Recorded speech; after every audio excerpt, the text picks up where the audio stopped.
Fala pessoal, tudo bem? Bom, na aula de hoje a gente vai resolver um exercício sobre estática, né? E aí, bora lá. Vou compartilhar a tela aqui.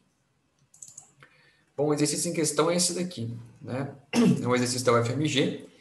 E aí ele vem trazendo o seguinte enunciado, ó. Sejam F1, F2, F3 e F4, né? As forças que atuam numa das extremidades das cordas em cada um desses sistemas, como representado na figura, né? Observe que em dois desses sistemas a rodana é fixa e nos outros dois ela é móvel.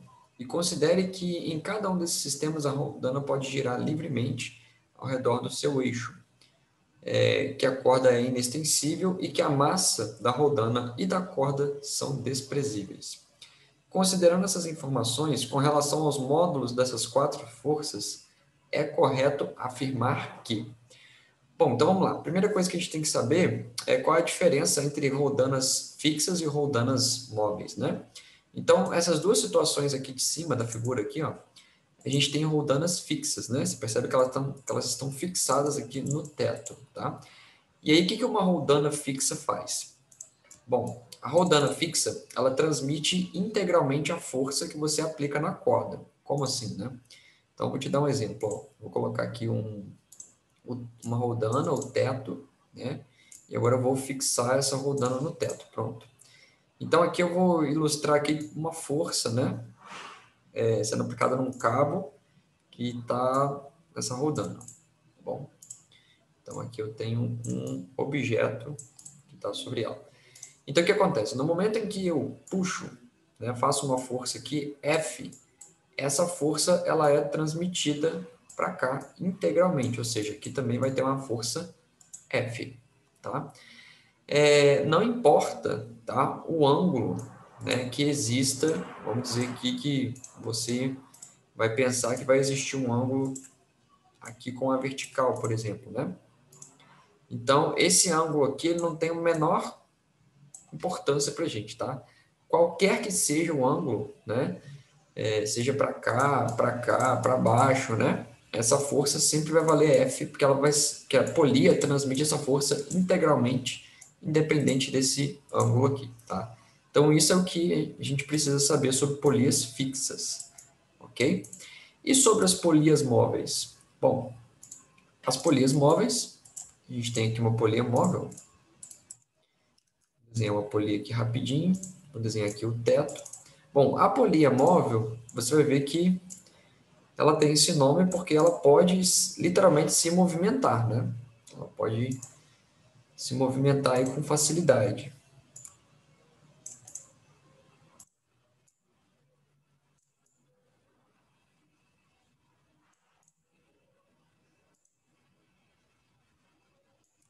Esse aqui é um exemplo de uma polia móvel, né? E nesse exemplo aqui eu desenhei ela até presa numa polia fixa, tá? Então a gente tem essa polia aqui, que é uma polia fixa, está fixada ao teto, né? E nós temos essa polia aqui embaixo, né, que está livre. E aqui a gente prende o nosso peso dela, né, o nosso objeto. Beleza.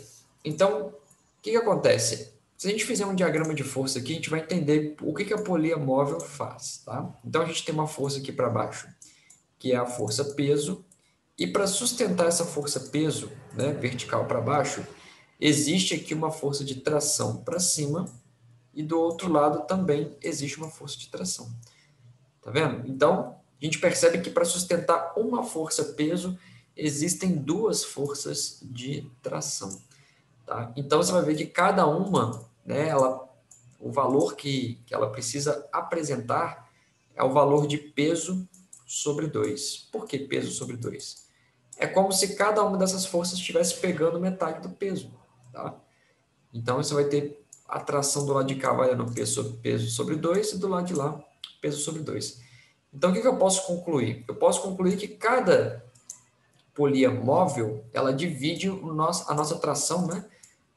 Vamos dizer assim, ela divide a carga, né, por 2. Tá? Então, a força que ela transmite para a ponta da corda é uma força da metade do peso, no caso, né? Então, se eu fosse, por exemplo, um operário que tivesse erguendo aqui por exemplo, um balde cheio de cimento, a força que eu teria que fazer para puxar esse balde de cimento seria apenas metade do peso dele, o que para mim é melhor, já que fica mais leve. Tá?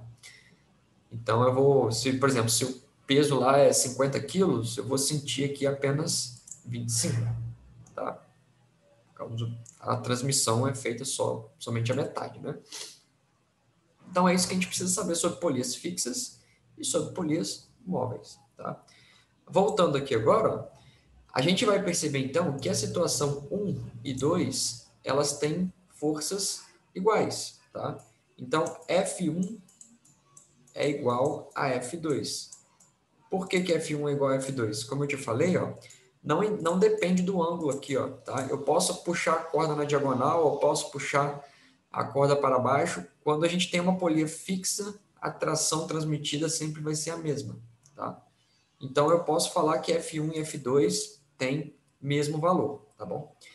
Agora, no caso do F3 e F4, né, a polia é móvel. Ok? Então, no caso do F3 aqui, ó, no F3 é uma situação bem parecida com o que eu desenhei aqui da polia móvel, né?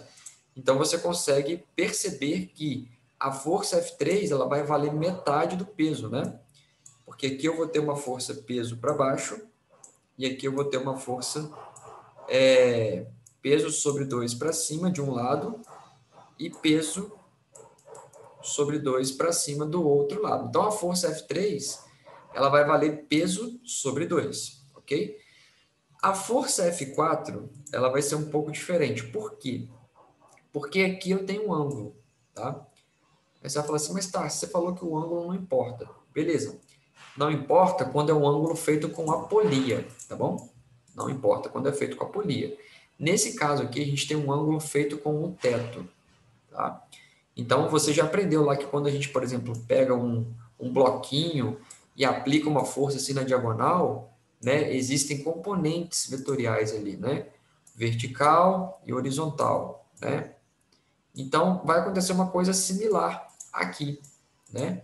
Eu vou ter aqui uma tração para esse lado aqui, certo? Uma tração para esse lado, uma tração para esse lado aqui, no sentido que a força está sendo aplicada, ok? E quando eu tenho isso, aí eu tenho que fazer decomposição vetorial aqui, ó. Vou ter duas componentes verticais para cima, tá? Duas componentes verticais.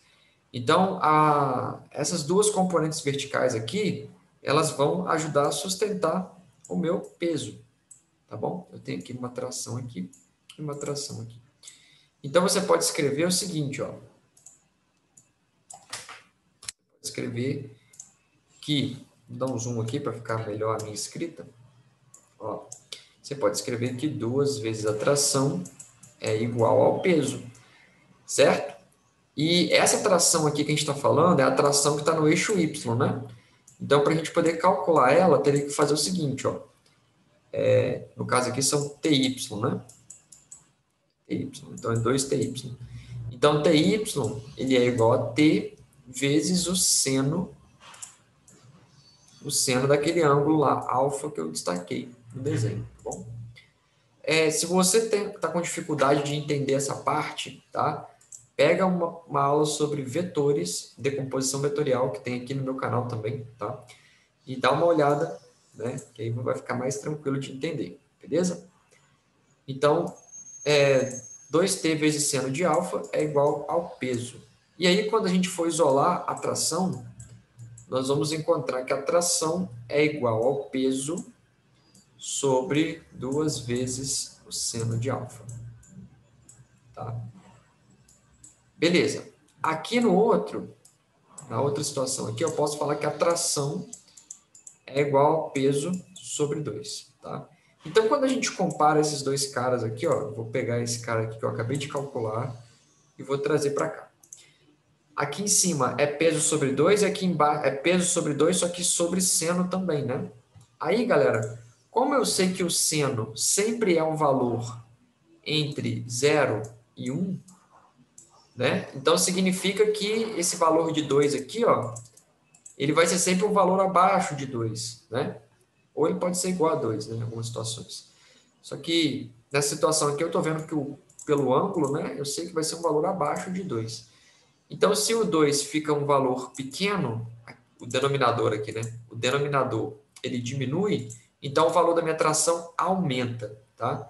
Nesse caso, eu vou concluir que F4, então, é maior do que F3. E aí, baseado nisso, eu posso marcar agora uma alternativa, que é a letra C. Ok? Então, fica aí a explicação para vocês, beleza? E é isso, pessoal. Valeu, um abraço. Tchau, tchau.